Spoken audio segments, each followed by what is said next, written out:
Before Edward Snowden, there was James Risen. In 2005, the New York Times investigative reporter, along with colleague Eric Lichtblau, was the first to expose the warrantless wiretapping practiced in secret for 4 years by the Bush administration following the 9/11 attacks. Now Risen is out with another bombshell: pay any price, greed, power, and endless war. The book examines the consequences of America's 13-year war on terror, the first war in American history, according to Risen, that's been virtually entirely classified. A war that's led to the rise of what he calls a runaway new national security state that feeds off of unending war.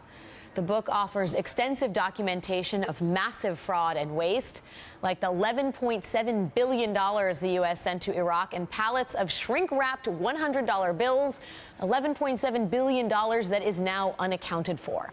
Risen argues the famed military-industrial complex that Eisenhower warned about has been overtaken by the infinitely more secretive Homeland Security industrial complex constructed in the wake of September 11th. An estimated $4 to $6 trillion has now been spent on the wars in Iraq and Afghanistan, but they are just part of the broader war on terror, a war that has funneled money into the hands of defense companies and private security contractors, as well as a cast of shady characters claiming expertise in counterterrorism. Today, it's become a search for cash and power and status for a whole class of people who have followed the gold rush. This has been really one of the largest transfers of wealth in American history. We've had this dramatic increase in a whole mercenary class that is now becoming a permanent part of a national security state. Joining me now is Pulitzer Prize-winning investigative reporter for the New York Times and author of Pay Any Price, Greed, Power, and Endless War, James Risen. James, thanks so much for joining me, and congratulations on an incredibly well-reported and deeply distressing magnum opus. Thanks for having me. Let's talk a little bit about, we talk about a permanent war footing. It seems like this is the new model for war: clandestine, secret, highly driven by intelligence, contractors, and security companies. Is this how we conduct war now? Yeah, I think that's the scary thing, is that there doesn't seem to be any way to get out of this period, because now we have both the Republicans and the Democrats are kind of bought into the war on terror on a permanent basis.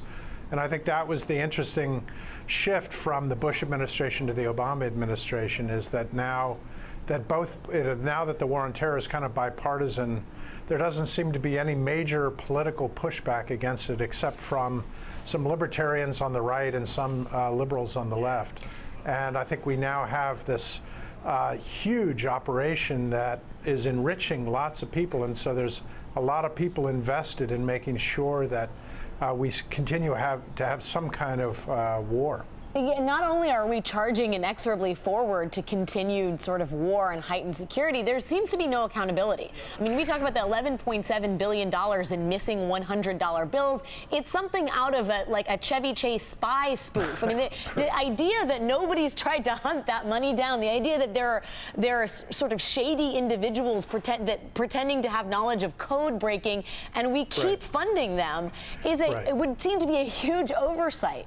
Yeah, I think that's one of the problems with so much secrecy, is when as I said, this is like the first war in history where it's been all classified, all secret, and what happens when you keep everything secret, it allows abuses to fester, and no one really is held accountable for anything, and so these things continue over years and years and years.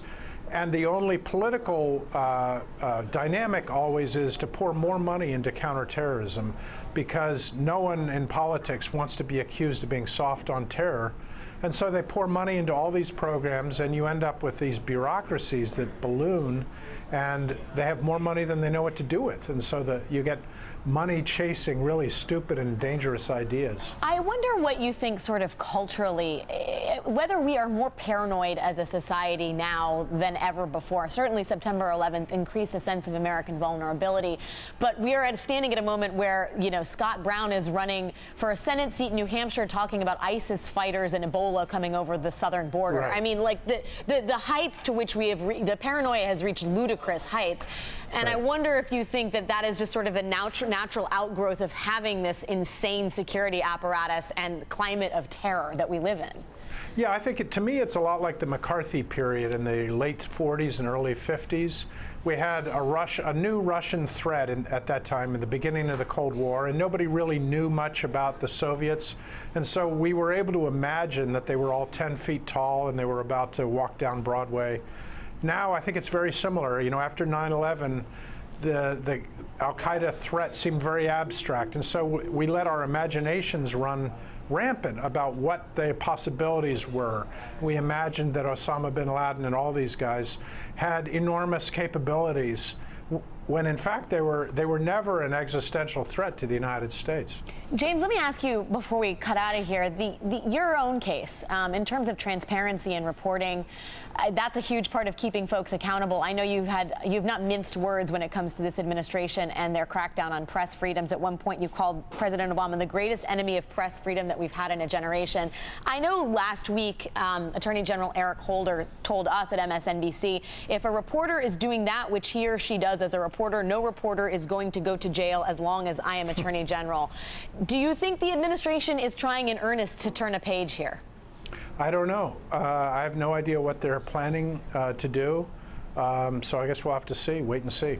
The book is Pay Any Price. Author and Pulitzer Prize winner James Risen. Thank you, and thanks and congrats on the book again, James. Thank you very much for having me.